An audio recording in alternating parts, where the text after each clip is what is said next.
Hello, book lovers, and welcome back to Dad and Daughter Reads, a book club podcast. Today, we will be swimming our final lap in Watermoon by Samantha Sotto Yambao, covering chapters 44 through 62.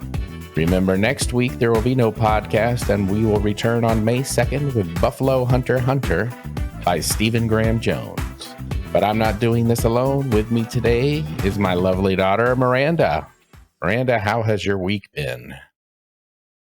Hello. My week was good. Pretty normal, except for Saturday. Saturday, I went out and celebrated my birthday with some friends. My birthday isn't until Wednesday, but I'm leaving for the Dominican Republic tomorrow. So I celebrated with friends here on Saturday, and that was super fun. We just went to a bar and drank, and my friend Eros got me cupcakes, and it was really cute. And that's about it. Other than that, just working and doing my thing. So yeah, and gearing up for my trip tomorrow. Right. Lots of errands to run and do. Still need to pack. I've got piles in my room, or I've got piles in my living room that I'll have to get packed up. So yeah. How was your week? I had a pretty bad week, actually. Oh, no. Yeah, I got into a traffic accident Friday. So... What happened? My mirrors busted on my truck. Oh, it was a side swipe. I was changing lanes, and they came swerving up. They were behind me at first, and then came around me really fast. And by the time I looked again, I'd already looked once. They were next to me, and so, yeah. Oh. Did they stop? Yeah, they stopped. Oh, okay. Police came and did a report and all that jazz, and I got to go through all the insurance stuff and take it to the body shop to get the mirror fixed, et cetera, et cetera. So that's annoying. Fun. Then on top of that, my bed, the frame broke. I had to take that apart and put the mattress on the floor until I get a new frame. So yeah, not a good week for me. Dang. Sorry. Had to go to the office 2 times last week as well. Right. That by itself sucks, but it wasn't that bad. Did you get free food? I did. Yeah. Free lunch both days and free dinner Wednesday night. So that's always good. We went to Putt Shack downtown Nashville. What's that? It's indoor putt-putt with a bar. Basically, it's a bar that has indoor putt-putt. That's cool. Yeah. It's ran by the same people that do Top Golf. Sure. So when you hit the ball with your putter, it knows every stroke and it tracks all that for you, so you don't have to keep score or anything. Oh, wow. Yeah. So, yeah, it was fun. Well, I'm sorry about all the bad things of the week. Yeah. It's annoying. It is what it is. I haven't been in a traffic accident in, a long time. So, statistically, it was bound to happen eventually, especially the way people drive around here. And who knows, it may have been my fault. I haven't been in a traffic accident. It was my fault since I was like 17 years old. So it's been a while. Well, at least it wasn't that bad. Yeah, and it wasn't that bad. So my truck runs and everything. It's just some minor damage. Yeah. What have you been reading the past week? Well, I finished the 5th season, so the first book of Broken Earth trilogy, and really quite enjoyed it. I liked it a lot. I liked the twists at the end. The way it's written is really cool. Right. Like the perspectives and how that works with the twists. So I won't spoil anything. I think my only thing was it took a long time for it to get exciting. Because it doesn't really get exciting, I feel like, until the last 4th of the book. So when, all the actual big things happen, I feel like fights and stuff, like the battles and everything. Right. But yeah, I liked the ending. And then at the end, I was like, wait, now I need to go back and read the first chapter again. Right. I did that too, actually. Yeah. I was like, wait, what did I already know that I didn't know that I knew? So yeah, but it was really good. I didn't start I finished that maybe on Friday, I think. I think I finished it Friday, so I haven't started the second one yet because I'm going to bring the second one with me on the plane and to the beach to read out there. So yeah, so I'm excited to read the second one. But like I said last week, though, people tell me the first one is the best one. Yeah. I think there's a little more action in the other two, though. We're closer to the beginning. Okay. But yeah, it doesn't have the cool twists that the first one has. Sure. Once that twist is, once that's out of the bag, there's not really much else you can do there with that, I think. Yeah. So. Yeah. So I would personally like more action. I am excited for that. I think there's more action in the next two. Yeah. I think. I There's can't like a lot really of, remember exactly. the first one's just like a lot of like build up, a lot of, Yeah. getting somewhere and stuff. So I liked it towards the end when people started going crazy. Right. But yeah, no, but I'm excited. I like reading a series. It's fun. So that's all I read this week. My reading week, much like my regular week, was not very great either. I missed 2 nights of reading because, well, one day I'd go to the office and then we went out to dinner. And by the time I got home, it was 9 o'clock and I was tired. Mm-hmm. And then the next night, I was pretty tired and didn't feel like reading. Instead, watched Righteous Gemstones. Right. So I'm still reading book 2 of The Expanse, Caliban's War. I'll probably finish it either tonight or tomorrow night, and then I'll read the next short story. I think it's a novella, actually, but it's not very long. It's like 60 pages for the novella in between this book and the next one. So more than likely, I'll finish Caliban's War probably tomorrow night, read the shorts, the novella, and start book 3. So, yeah. Nice. Well, it's a good thing you're ahead of schedule anyway. Right. I'm way ahead. I'm like 14 books ahead. So you can have a bad week. Yeah. That's But because of that, I got a little further into Righteous Gemstones, which I'm almost done with the second season. I think I got 1 or 2 more episodes left of the second season. Oh, okay. Yeah, that's that show. Oof. It's a lot. Megan Mullaley's in the 4th season, right? Oh, is she? No, I didn't know that. Yeah. So I can't wait to get to that because she's wild too. I'm sure she is. Yeah, that sounds crazy. No, I haven't finished the 3rd season. I'm sure eventually I'll go back and try and watch them, but it was just so much. It's too much. But it's also just so like they're just so stupid that like my brain just was like couldn't take it after a while. I feel so sorry for Eli because he's like the only one that has any sense. I mean, it's partially his fault though because he's raised 3 friggin' idiots. Right. That are spoiled brat idiots. Yeah. But he has to put up with them on a daily basis. And oh my gosh, I could not imagine. Right. I know. And John Goodman is so good in that part too. Yeah, everybody's good in the parts they play. They are, but yeah. I've always liked John Goodman. He's probably in my top 5 actors. I always liked him. I actually liked him in the old Roseanne back in the 80s, 90s, whenever that was on. He was really good in that show. And then, of course, he's in the Big Lebowski as well. So, all right. Well, there is no social media book buzz this week. I didn't hear of anything myself. Yeah. So I've been pretty busy. I haven't even been on social media that much. Mm-hmm. So we can get right into the finale of our last lap, our final lap in Watermoon. So let's hear that recap. All right. So in the last few chapters that we read, Hana and Kishin go to the village that makes the night sky every night. And Haruto is there staying with his mom, where he tells them that the Shikuin tortured him to know where Hana and Kishin went, and he lied to them. Haruto lied to the Shikuin. He also tells Hana what he saw of her mother, and we find out the Shikuin did not banish her to the outside world, but instead gave her a punishment more fit for her crime. They figure out it must be a place that's rumored to hold children who are not children, and they go to the night market to find out more, after setting a trap for the Shikuin to get them off their trail. We find out in this journey that the birds Hana and her father collect at the pawn shop are really parts of souls that are used in the ink of the tattoos to give the children of her world their fates. At the night market, they play a dice game against the porters to win the information they need. The porters tell them that the children who are born into this world, when there isn't enough ink for the Horishi to use to give them souls, are buried alive. They go to the vendor who originated the rumor, who tells them what he knows and where they should go next. And that's where we left off. Yes, so that information was on a piece of paper, and in chapter 44, the paper they get from the man in stall 510 of the night market has them go see his mother. When they get to where she lives, they are directed to find her in the Library of the Lost. They talk to her, and she doesn't tell them exactly where it is, but they do get some clues just from talking to her. So they go to a train station to look at a map, and they use the clues to find out where they need to go, but they miss the train to get there. But they meet a man at the train station that suggests another way they could travel there. Yeah, because the trains, like,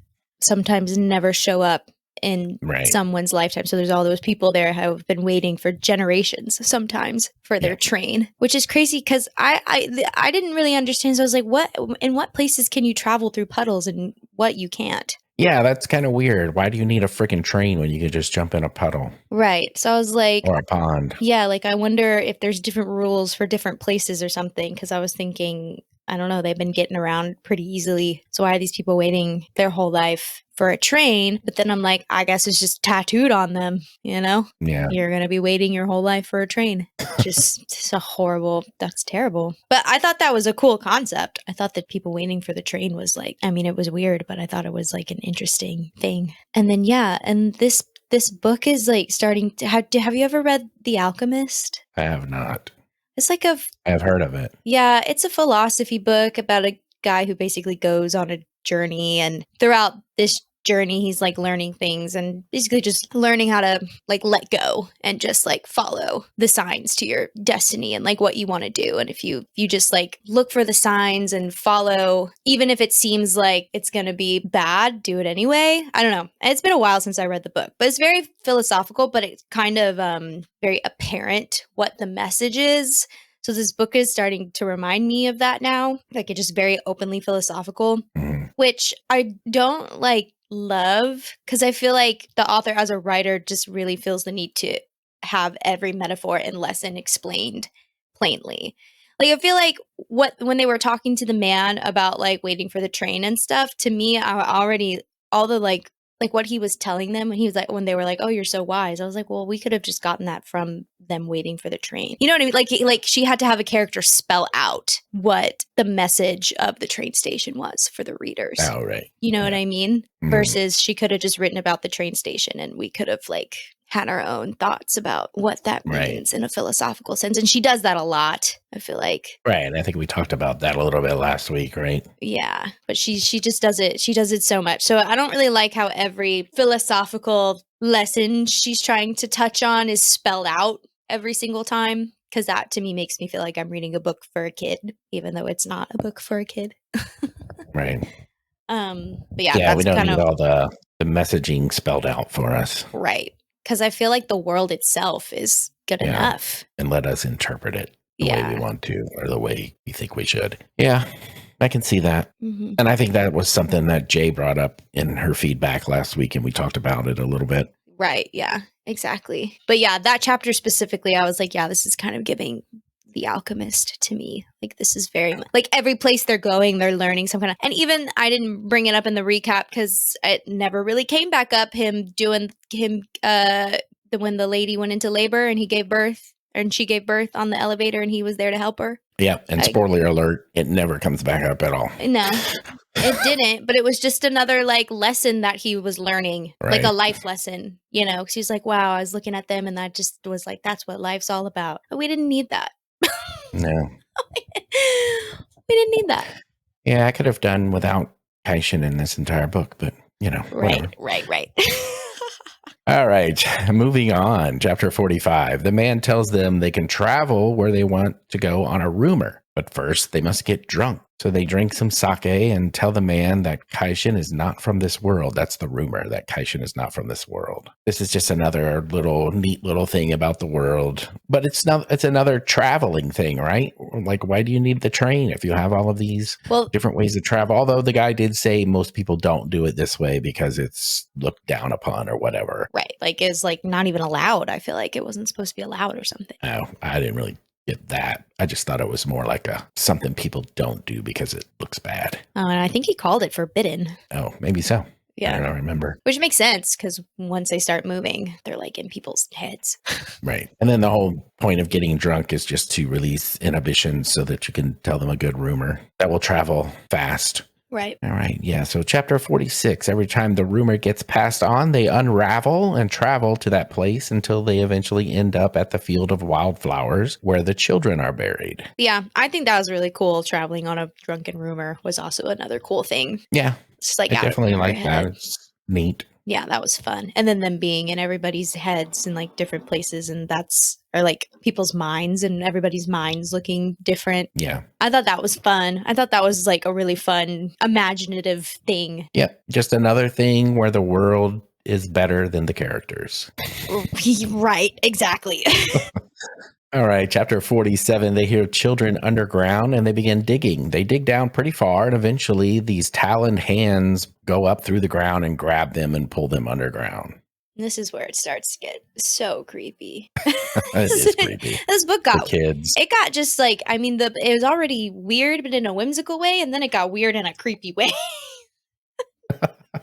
So the children down below, they want them to play with them, and Kishin has them do a leaf race on this little river or stream or whatever, but says you must watch your leaf all the way through in order to win. So when they get them distracted watching their leads, they run off and get away from them. Yeah, these creepy kids. They were so creepy. I was creeped out reading. Well, we're going to find out why they're so creepy here shortly. I know, but just like little kids in general in that way, portrayed in that play with us and not like as a mob of children is scary. Yeah. Like children of the corn. Yeah. So I was like reading through those parts. I was like, oh, I don't like this. So they run off and they stop running. Hana is feeling guilty about everything. And then as they're talking, a man calls Hana's name. And it is her father who was brought there by one of the children. And her father, chapter 50, her father takes them to an exact replica of the pawn shop. Toshio asks Hana why she is here and that she shouldn't have come. The clues he left behind were misinterpreted by Hana, as they should have told her to stay away. Yeah, and that made me really mad because are we forgetting that the Shikuin threatened her if she did not get the bird that he took back? They came and were like, you better have all the birds in 2 days. Like if we come back and you don't have all the birds. And they threatened to like gouge her eyes out. Yeah, and plus the clues that he left behind, I don't know, they didn't seem like stay away, don't come looking for me. Right. Or anything like that. I don't know. Yeah, I don't know. It's just bad. I mean, this is like some bad plot, I think. Yeah, bad plot. I just remember being really mad reading that because I was like, they literally threatened her. And how would you not know living in this world that they wouldn't do that? It's like, no, she didn't have to lie to them because of the things that he did, but they still were like, we want our birds, and we will do anything we can to get that bird. So there's bad parenting and a plot hole.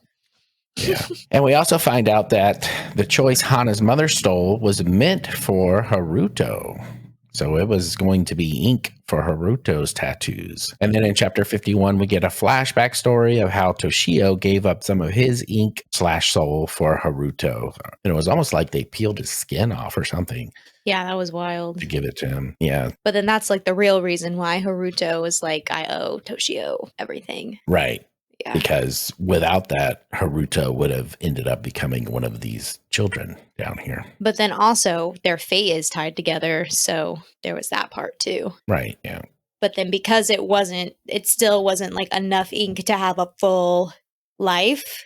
That's why it was like tied to Toshio. Because it was like once Toshio dies, he has like a year to live after that or something. Right. Yeah. But this also, to me, ends up being another plot hole later on. Okay. All right, so chapter 52, Chio enters. She doesn't remember much and thinks Hana is still a baby. The child that brought Toshio to Hana comes back to warn them that the Shikuin are in the tunnels. Hana notices that the child is much older now than just a while ago. Toshio tells her that time goes by differently for the children there, and that when their bodies start to wear out, parts are replaced with metal. Toshio tells Hana to run. So with her parts being replaced by metal, so I think this is where we get the gist of the children turn into Shikuin. Toshio tells Hana to run, but she says that the Shikuin will set him free if they return the choice he stole. But Toshio says he set the choice free, and Hana says that's why I brought it with me. Ooh. Twist.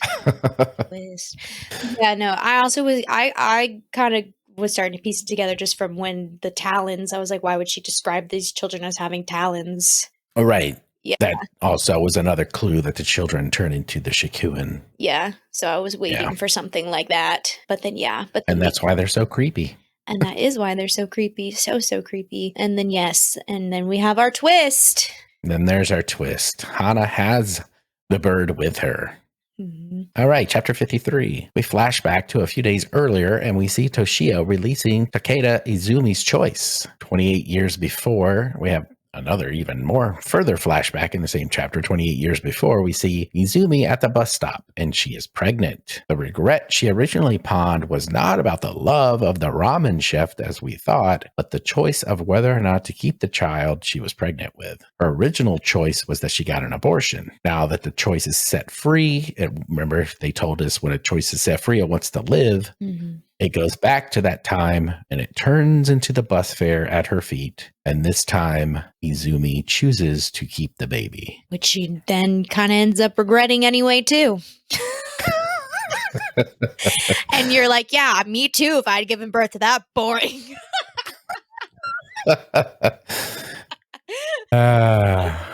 Yes. So, chapter 54. So, we know that the baby ended up being Kaishin. Hana had planned to hand over Kaishin to the Shikuin, and that's what she meant by she brought it here with her. Her father tries to talk her out of this because he knows she loves Kaishin. He explains that the cycle needs to be stopped. They bury the children who have no souls. Those children become the Shikuin, and the cycle continues. Yeah, and then this was another instance where she just has to come out and plainly explain to us how it's our fears coming back to control us, right? Because that was the whole thing, was like, oh, we like go get our babies tattooed, and because we feel like we need to know our fate, and it's scary to not know our fate, so then the babies who don't know their fate was what we're scared of, and then they turn in the Shikuin, and then the Shikuin control us, and it's our fears controlling us. And I was like, yeah, you didn't have to. You're literally running away from the Shikuin. Why are you explaining to me the philosophy of this? I could have figured that out myself. Right. But it's cool. See, I'm sad because I'm like, if you weren't over explaining it, it would make the book better. Right. Yeah. And this is where I said earlier, there's another plot hole. So if the cycle is broken and the ink also extends their life, then they're not going to live as long. Well, see, I don't think that the ink is necessary. It's not necessary. And that's my point of the plot hole. The plot hole is that because Haruto didn't get a full set of ink, that his life is going to be shorter. Yeah, but I don't think that was probably true. I think it's like when you're fated, that's just what you think has to, because then it doesn't end up being true, right? Because then he ends up dying earlier than he was supposed to. He dies anyway, yeah.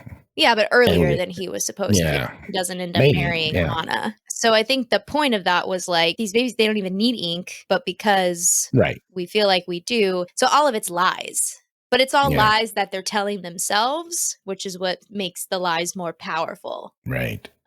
Which I think is like the overall philosophical lesson of this book. So I think that's why, because once they realize they have control over their own fates is when things start getting weird and different for them. Yeah. All right. So that's where that's me trying to piece together that whole for you, but who's to say? Yeah. It's so but that's weird. But that's what I got from it. I got from like, oh, well, now that we've realized that like we don't even need the Shikuin or just these, because if they had just nurtured the babies and not sent them off, then they probably would have been just fine. Turn into exactly. Yeah, right. Yeah. Is the point of them being fears, even though they didn't get ink.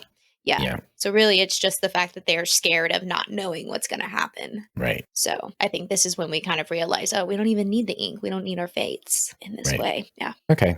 And then continuing in chapter 54, Chiyo recognizes Hana and pulls a Kyoko pearl from her body and gives it to Hana. The Shikuin are pounding on the door, and Kaishin says he is a regret, and the choice is his. And he tells Hana to trade him for her father's release. Chapter 55, Hana tells Kaishin that yes, he was his mother's regret, but will not be her regret. She makes the choice not to trade Kaishin, and they run away. They're actually led away by one of the children through a back door or something. Yeah. Kaishin is angry at Hana for being used. Hana said that she knew the Shikuin wouldn't kill her because someone needs to run the pawn shop for the cycle to continue. She also tells him that she chose Kaishin because he is meant for great things and will do whatever it takes to get him back to his world. Because remember, the choice was super bright and shiny, which means that, you know, if this thing would have happened, it would have made great changes to the world. Kaishin has another disassociating moment with his imaginary friend Ramesh. They're in the restaurant where they always meet, and it's completely dark. Ramesh tells him to turn on the lights, and he sees that he is in a cage in the vault of the pawn shop. The gate of the cage is open, and Hana is at the pawn shop door holding it open. Ramesh tells Kaishin he has a choice to make. Hana and Kaishin are back in the field of wildflowers, and the Shikuin have them surrounded. What did you think about that? I don't care. Because it was I mean, about it's all Kaishin. it's just another thing where she's explaining how he was always in that cage and caged himself in science, and I mean, it's all just explained to you, and there's Right. no room for interpretation of anything. Right. So, Yeah, but then I also was like, we never get back to Ramesh. Like, who was he a real yeah, person? Because he says we his don't find imaginary anything friend, else. but then I know earlier in the book he was like, yeah, just like when they were coming, when they were attacking you, and I didn't do anything about it. Am I crazy? Did I make that up? I know that they No, had a yeah, that's conversation. in there. Yeah, he got attacked. So I'm like, how did his imaginary friend get attacked and you stood there and did nothing? This makes no sense. So was this I a don't real know, person maybe or some not?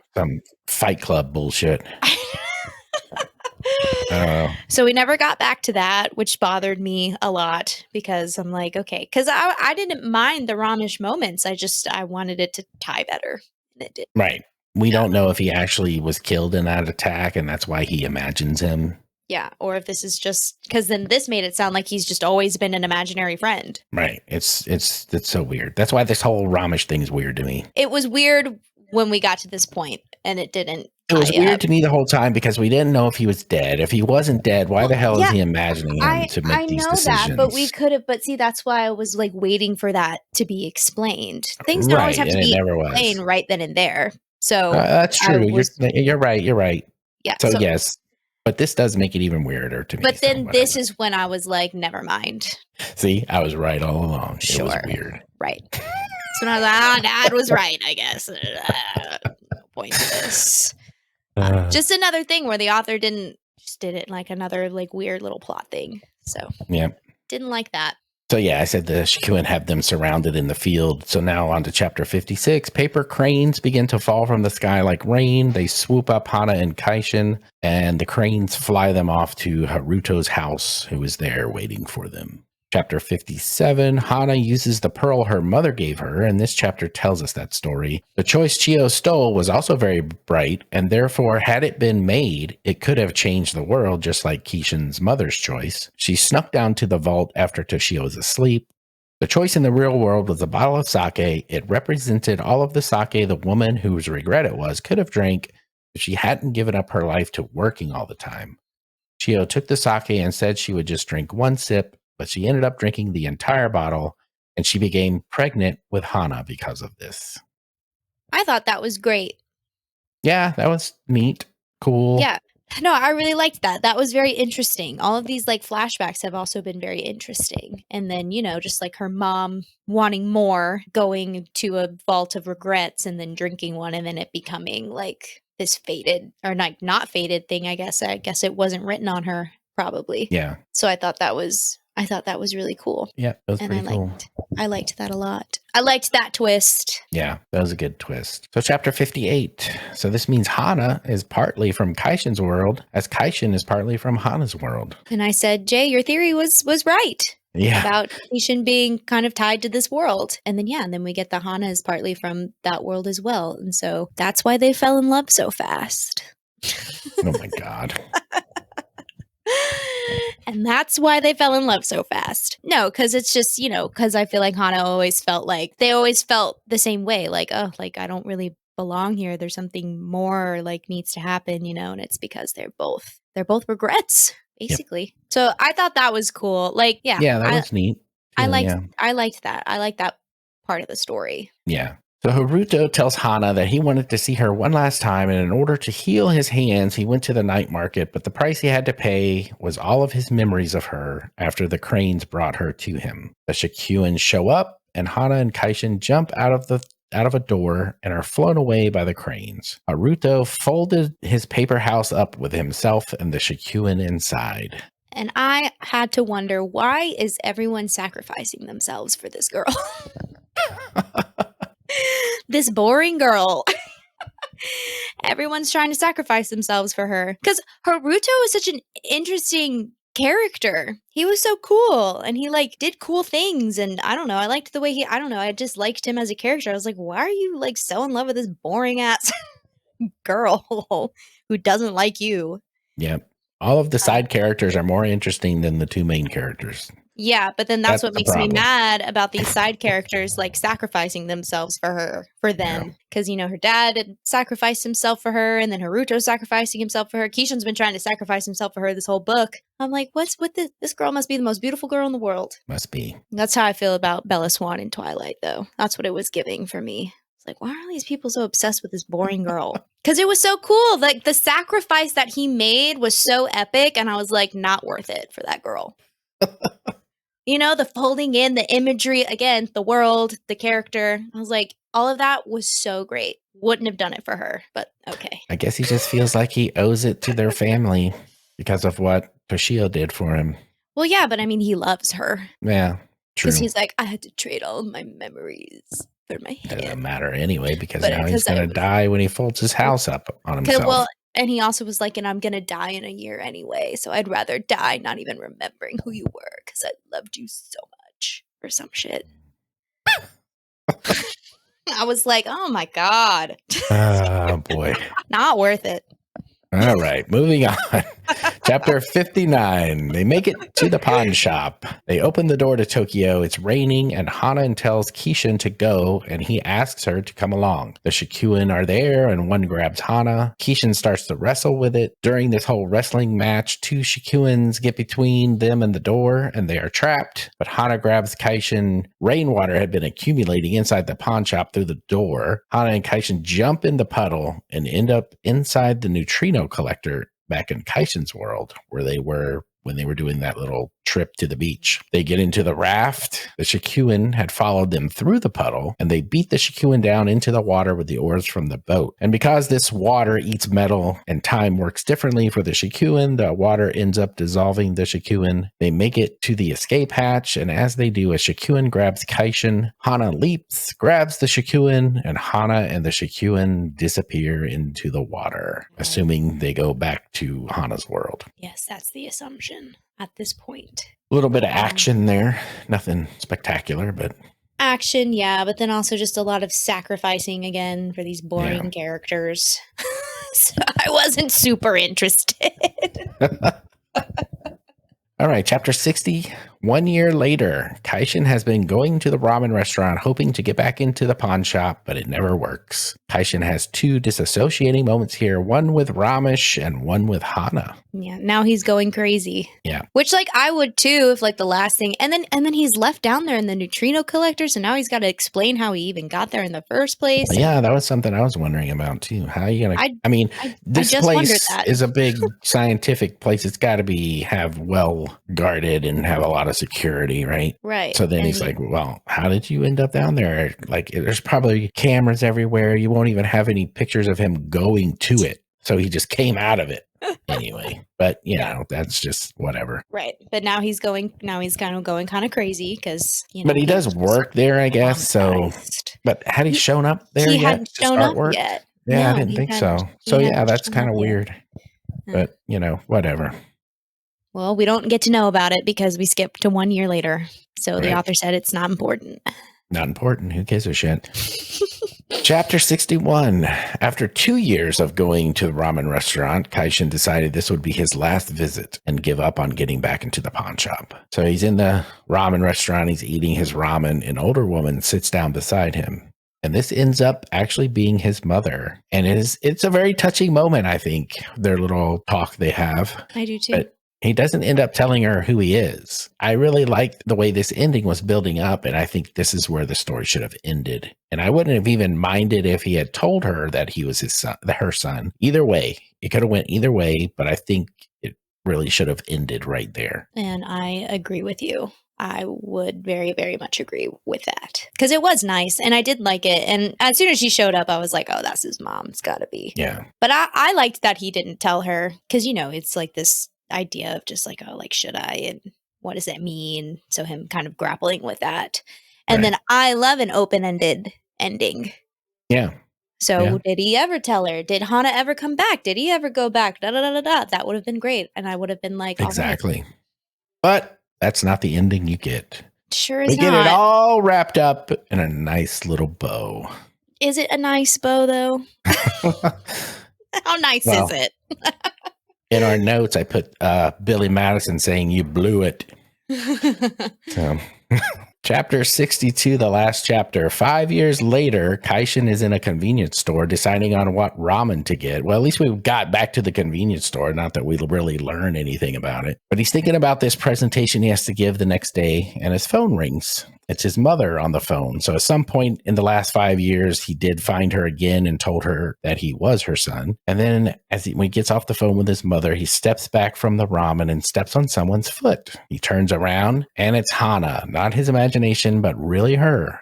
Hana tells him she tore down the pawn shop to stop the cycle of stealing souls and using them on the children of that world. She also said she collected rainwater before she shut it down, which allowed her to return to his world. Then they say a bunch of mushy, bunch of bullshit. The end. Blurg. Oh, I mean, yeah. I mean, it like what? It was such a boring, anticlimactic, lazy ending to me. Yeah. I think so too. It was so lazy. Like, where did she come from? Why? Like, I mean, I know where she came from, but like, just so random. 5 years later. I mean, the only way I know really, how to it's 7 years later. Or 7 years later, and the only way I know how to like make that work is that time probably moves differently. So maybe for her it wasn't that long. Yeah, maybe in her world, like maybe it was way less time. I just was like, what? That's crazy. Yeah. For him to just step back and oh. And then she's just like, oh, I don't, and the whole conversation just felt very casual to me too. Yeah. Like it just felt like, oh, there you are. Like he hasn't been looking for her for 7 years. Right. Or like trying to figure out how to like get back to her. It was very, very boring. That was a boring ending. Just like those two characters were very boring, I guess. Yeah. So I guess it makes sense. And then we don't even know like what happens after that. So I'm just like, you're going to keep like being like this many years later. And then you're just going to have her show up and that's it. That's crazy. Yeah. But now that I'm thinking about it, it being in the convenience store does make sense because she only had like a few memories to things of the real world to go to. Right. That's true. But how did she know he was going to be there at that time? Because they were in love. Yeah. Because they're fated to be together forever. Okay. Well, here's my final assessment. So the best thing about this book is the world building. The fantasy setting that Yambao created is really amazing. It's very detailed and it's very interesting and it pulls you in. I really enjoyed, the world. Every little thing about it was cool. The big letdown, of course, was the main characters. They're boring and feel like cardboard cutouts rather than real people. They're just so boring. Even, I took most of that out on Kaishin, but Hana's also a little boring too. So, and the story moves along quickly, which kept me reading, even when I didn't really care much about the characters. The plot was so-so. And the writing itself was nothing special, not bad, just ordinary. There wasn't any great prose or anything to write home about. The bottom line, it's worth a read if you love exploring cool fantasy worlds, but don't expect to fall in love with the people living in it. I would recommend this to people who like romance anime, which is not my cup of tea. And in the end, because I do know who I could recommend this to, so I would give it 3 stars. Because I wouldn't recommend it to everybody, just specific people who like romance or like romantic animes. So yeah. Yeah, my final assessment, I really wanted to love this book because the premise really grabbed me. And I do agree that the world building was the best part. It really reminded me of a Hayao Miyazaki movie, just very whimsical and detailed. And I love that style. I was, however, more interested in the fantasy world and the characters in that world than I was the 2 main characters, and honestly, the overall plot. I also liked the philosophy of the book, but like I said earlier, it all just felt a little too spelled out for me, and it wasn't really super life-changing philosophy. Romance also just isn't my favorite genre book, and while I didn't take issue with how quick the romance happened, I did find issue with how boring the romance was. I do think, though, this is a fun, quick read if you like fantasy, if you like sweeter romance, and if you like Hayao Miyazaki films, and if you just want to get lost in a world for a bit. I think it's a cute book for that. But I personally didn't end up loving it like I hoped I would, so I give it 3 stars as well. Yeah, and the premise of the book, so like the blurb from the book is, there's a pawn shop being ran by a father and a daughter that buy regrets. That is such a cool premise. Yeah. But the whole fucking rest of it sucks. I mean, it doesn't suck, but it's just wasn't what I was hoping it would be from that blurb, because I would have liked to have seen more of the pawn shop and what they do. And I don't know, I would like the story have gone a different way, I think, than the way it went. Yeah, because I think I thought it was going to be more about the dynamics of the pawn shop and the people who come into the pawn shop and where that would go. And I thought it would be maybe a little bit deeper and darker from that. So I think, that's kind of what was in my head. And that's not what I got. And then when I got it at first, I was like, oh, this is nice. I feel like I keep referencing Hayao Miyazaki, but it really is giving that. And I love all of his films and his movies, and they are just very whimsical, but you kind of learn things along the way, and it feels kind of childish, but you're still learning deeper things. So I wasn't mad at first. I was like, okay, this is going way different than I thought it would, but it's fun. And then but then the two main characters just were very, very boring. And I really was like, I want to know more about this town who makes the night sky, and I want to learn more about these people who are waiting for the train, and I want to know more about the porters. I was like, I want to know more about all these different places and all these different people they're meeting. Right. All the secondary characters were more interesting. And then it made me not really care about the plot either because of that. Yeah. And it was very romantic. So also not either one of us our cup of tea. So Yeah. So there you go. Water Moon. That. Water Moon. Getting the fuck out of this pool. Getting out of the pond. Yeah. All right. That wraps up our journey through Water Moon by Samantha Sotto Yambao, chapters 44 through 62, and the emotional finale. We'd love to hear what you thought. Did the ending leave you floating, fulfilled, or flailing in the waves? Let us know on Instagram, TikTok, Blue Sky, or Discord. Links are in the show notes. Now remember, we're taking a short break next week to recharge and get ready for our next adventure, but don't worry, we'll be back Friday, May 2nd, starting a brand new book, Buffalo Hunter Hunter by Stephen Graham Jones. It's creepy, clever, and sure to spark some big conversations. So thanks again for listening, and we'll see you after the break. Until then, keep reading, keep questioning, and keep sharing the stories that move you. Our intro music is Upbeat Funk, performed by Mikhail Smusev, and our outro music is Lo-Fi Chill, medium version, performed by Bodan Kuzmin. You can find both tracks on pixabay.com. Thanks for joining us, family, and we'll see you next week.